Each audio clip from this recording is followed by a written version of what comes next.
Assalamualaikum warahmatullahi wabarakatuh. Berjumpa kembali di channel Ardiko Ramos. Informasi terbaru kali ini terkait dengan keputusan Kemendikdasmen terkait pergantian kurikulum maupun untuk mata pelajaran pilihan yaitu coding.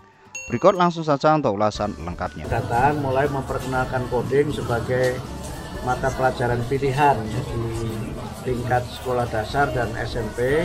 Tentu tidak mulai dari kelas 1, mungkin bisa dari kelas 4, kelas 5 atau kelas 6 tergantung dari kesiapan masing-masing sekolah dan juga kesiapan gurunya dan sarana prasarananya.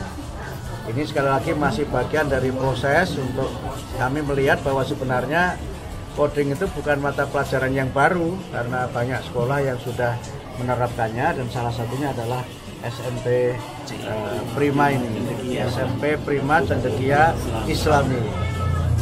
Itu yang kami lakukan di sini dan mudah-mudahan nanti saya ada kesempatan lain juga nanti melihat coding yang di sekolah dasar. Mudah-mudahan nanti bisa melihat di kota lain, apakah di Jakarta atau kota-kota lainnya, karena saya juga mendapat informasi ada banyak sekolah yang sudah mengajarkan coding dari sejak kelas 4, kelas 5 atau kelas 6 sekolah dasar.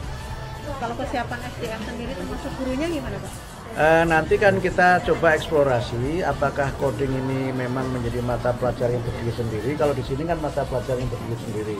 Bisa jadi coding ini menjadi bagian dari muatan dalam pelajaran prakarya misalnya atau pelajaran keterampilan. Jadi kalau dulu prakaryanya mungkin membuat karya-karya tertentu, nah sekarang mungkin prakaryanya atau keterampilannya adalah coding. Kalau itu misalnya masuk dalam pelajaran keterampilan, maka mungkin yang mengajar adalah guru-guru keterampilan itu.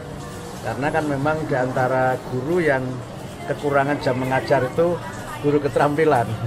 Itu kan memang kekurangan jam mengajar kan, karena satu minggu hanya 2 jam pelajaran. Kalau kelasnya misalnya masing-masing jenjang itu hanya satu rombel kan hanya bisa 6 jam dalam seminggu, padahal tuntutannya kan harus 24 jam dalam satu minggu, sehingga mungkin saja nanti bisa dijadikan sebagai muatan dalam keterampilan atau bisa juga menjadi mata pelajaran sendiri.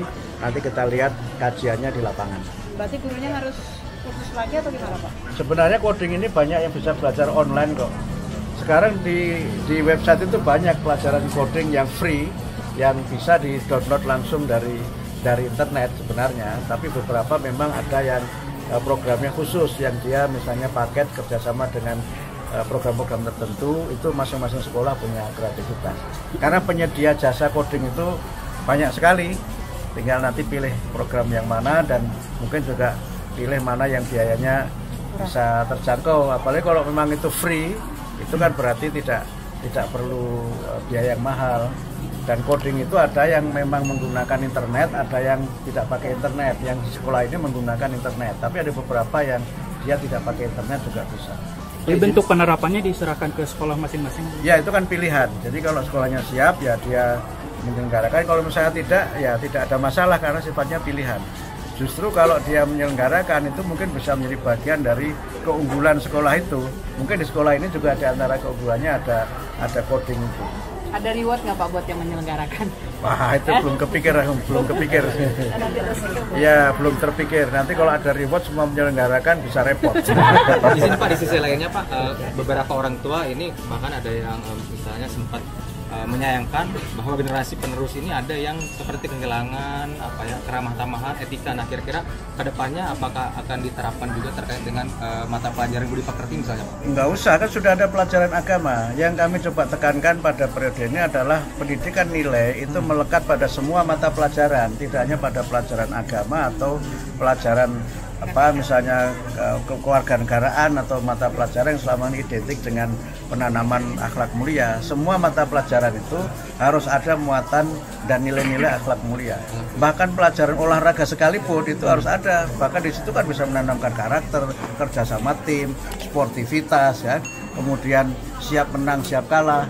Nah itu kalau nggak dilatih lewat olahraga, maunya menang melulu nggak siap kalah.